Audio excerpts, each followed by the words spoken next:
χορηγήθηκε σε 2 υπαλλήλους του οργανισμού μετά από υπογραφή του νυν Προέδρου. Μάλιστα, ο κύριος Σαμπάνης έστειλε και έγγραφο προς τον Γενικό Γραμματέα της Περιφέρειας Κεντρικής Μακεδονίας, ζητώντας να του κατατεθεί η απόφαση. Είναι η συνήθις τακτική του, απαντά ο πρόεδρος του Αθλητικού Οργανισμού, Γιώργος Γούνας. Νέο έγγραφο φωτιά έστειλε σήμερα ο πρώην πρόεδρος του Αθλητικού Οργανισμού Μιχάλης Σαμπάνης προς τον Γενικό Γραμματέα της Κεντρικής Μακεδονίας, ζητώντας του να του κατατεθεί η απόφαση του νυν Προέδρου Γιώργου Γούνα σχετικά με επίδομα που χορηγήθηκε σε 2 υπαλλήλους του οργανισμού μετά από δική του υπογραφή. Συγκεκριμένα, το έγγραφο αφορούσε τη χορήγηση επιδόματος αντισταθμιστικών διαχειριστικών λαθών σε 2 υπαλλήλους του Αθλητικού Οργανισμού. Συγκεκριμένα, στο έγγραφο αναφέρονται μεταξύ άλλων τα εξής. Παρότι είμαι Δημοτικός Σύμβουλος και μέλος του Διοικητικού Συμβουλίου του Αθλητικού Οργανισμού, μου ζητήθηκε να καταθέσω αίτηση ζητώντας τα σχετικά έγγραφα που ήταν αποφάσεις του Προέδρου του Αθλητικού Οργανισμού κ. Γούνα Γιώργου. Στις 28 Τετάρτου 2009 κατέθεσα αίτηση η οποία έλαβε αριθμό πρωτοκόλλου 379 κάθετος 29 Τετάρτου 2009, πιστεύοντας πως άμεσα θα έπαιρνα σε φωτοαντίγραφα τα έγγραφα που ζητούσα.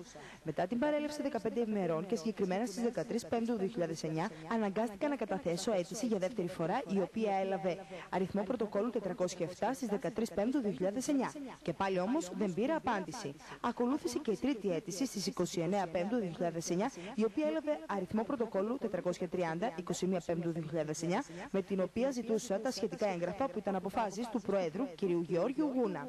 Στις 1 Έκτου 2009 έλαβα έγγραφο με αριθμό πρωτοκόλλου 379-407,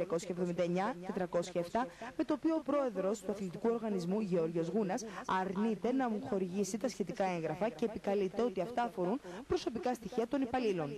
Τα αιτούμενα από εμένα στοιχεία αφορούν αποφάσεις του Προέδρου, όπως και ο ίδιος αναφέρει στο έγγραφό του με ημερομηνία 1 Έκτου 2009 και όχι προσωπικά στοιχεία των υπαλλήλων. Γι' αυτό το λόγο παρακαλώ να ασκήσετε τον απαιτούμενο έλεγχο προς τον Πρόεδρο του Αθλητικού Οργανισμού προκειμένου να μου χορηγηθούν τα σχετικά έγγραφα. Παράλληλα, ο κ. Σαμπάνης τόνισε μεταξύ άλλων ότι το συγκεκριμένο επίδομα δίνεται σε ειδική κατηγορία υπαλλήλων, ενώ το ποσό ανέρχεται στα 60 ευρώ μηνιαίως, αφήνοντας παράλληλα σαφείς αιχμές κατά του Γιώργου Γούνα ότι υπάρχει πρόβλημα νομιμότητας. Οι αποφάσεις του Προέδρου μπορούν να είναι γνωστές σε όλους. Και από τη στιγμή που όλα έχουν γίνει καλά, γιατί κρύβεται ο κύριος Γούνας και δεν δίνει την απόφαση να λάβω γνώση του περιεχομένου, και αν όλα είναι καλώς, αλλά αν υπάρχει κάπου νομικό πρόβλημα, από εκεί και πέρα να οδηγηθεί σε διορθωτική κίνηση και να ανακαλέσει αυτές τις αποφάσεις. Αυτό είναι όλο και όλο, και σήμερα κατέθεσα έγγραφο προς το Γενικό Γραμματέα της Περιφέρειας και εξηγώ εκεί τους λόγους όλους αυτούς, τις αιτήσεις που έκανα και την απάντηση που πήρα. Η απάντηση σε όλα τα παραπάνω ήρθε διαστόματος Γιώργου Γούνα. Ο μεγαλύτερος κριτής όμως όλων μας είναι ο κόσμος.